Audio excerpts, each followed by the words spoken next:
Anybody remember what Bill Gates said one time about 640K of rum? Why would anybody need more? Well, he said that in 1982, which was from 1978 to 82. That was 4 years after Ken Olsen, who was president of Digital Equipment Corporation, said, why would anybody ever want a personal computer? Maybe they'll sell 30 of them.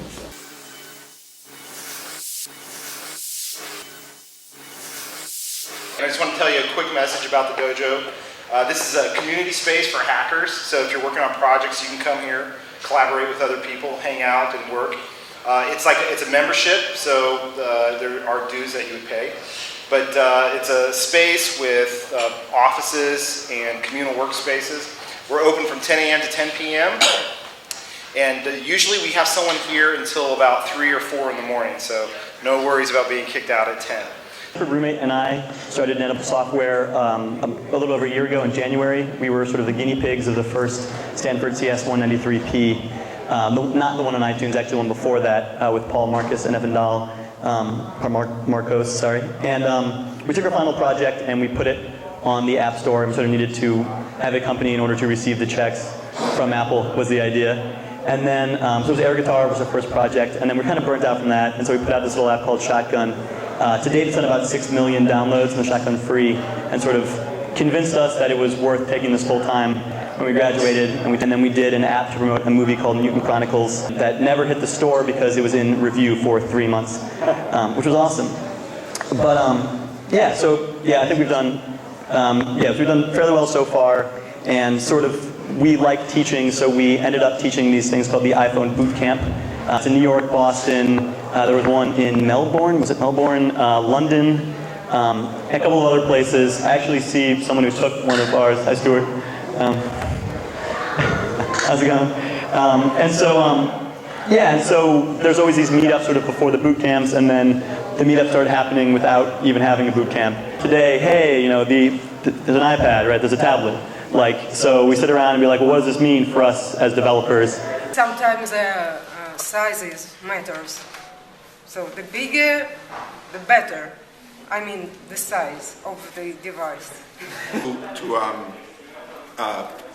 Now you have space, to put all your fingers there. So now you really can start innovating as far as what kind of applications you can do with all your hands, all your fingers, all the kind of stuff which it's on our land and not on their land. So it's not really game changing. It's just if you took the iPod Touch and made it bigger, this is what you would get. I think it's game changing in the sense that when you open up a whole world of applications you couldn't do before, it's not that it's just 1 inch bigger. Pretty much any. Oh, okay, so let me close that up right there. I'm not getting paid by Apple or anything, but it's. I would argue that the same thing happens with all their devices. They kind of keep them under wraps, and I'd say there's hits and misses, but anything Steve Jobs gets involved on, and so Steve Jobs, I think he knows what he's doing, right? Most content providers like the New York Times don't think like developers, so they don't get how to contextualize something to the iPhone. They don't get kind of what is unique about that and how to make content. But if you give them a 10 by 9, whatever the dimensions are, they get that. So I think we'll see content developers all over. This, I guess, is the question. Like you say, netbooks have their own space in computing. Is the iPad in that space, or is the iPad in a different space?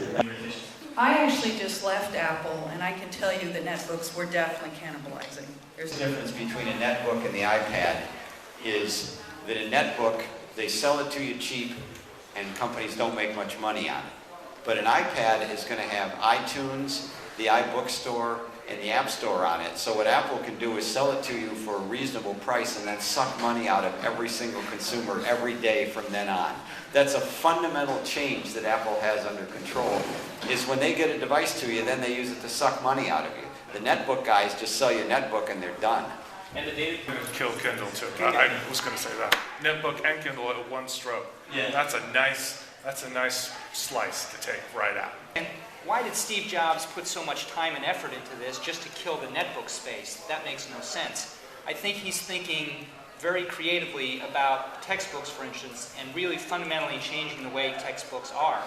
Right now, there's no interaction, but if you're looking at your textbook on this iPad, it's going to be able to give you problems, it's going to be able to do animations, it's going to make textbooks something completely different that we've never seen in this world before. We were saying before about this killing, Kindle, killing the netbooks, killing all the stuff. I don't think that's going to happen. I think that what this is really doing is setting a price point.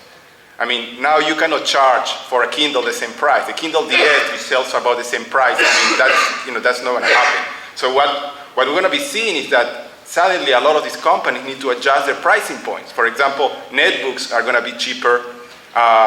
Kindle, I think there is still a place for Kindle. There was comment here about the e-ink and all the stuff. I think that that's still like a huge, and like the distribution channel that Amazon have. I mean, that's not going to go away, but the price point is going to be different. So I'm going to interject with the multitasking question. Maybe some people will be angry against me, but I do believe that multitasking is really a geek thing. My girlfriend, I jailbroke her up, and she loves the multitask. She does Pandora in the background, so. That's the all the people who say multitasking is so great. I ask them, okay, what do you do as multitasking? They will say, Pandora. Okay, music, but you only need music. What else you can do in multitasking? Whoever does multitasking is going to win, and if Apple does not do multitasking, other tablet manufacturers will blow them out of the water.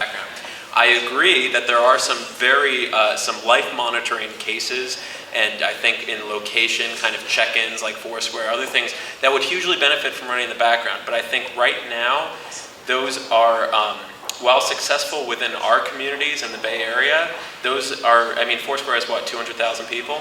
That's nothing for Apple to basically try to put their entire system or the smoothness of their system at risk to develop this task. I don't think the mass market of 10 million people use that yet.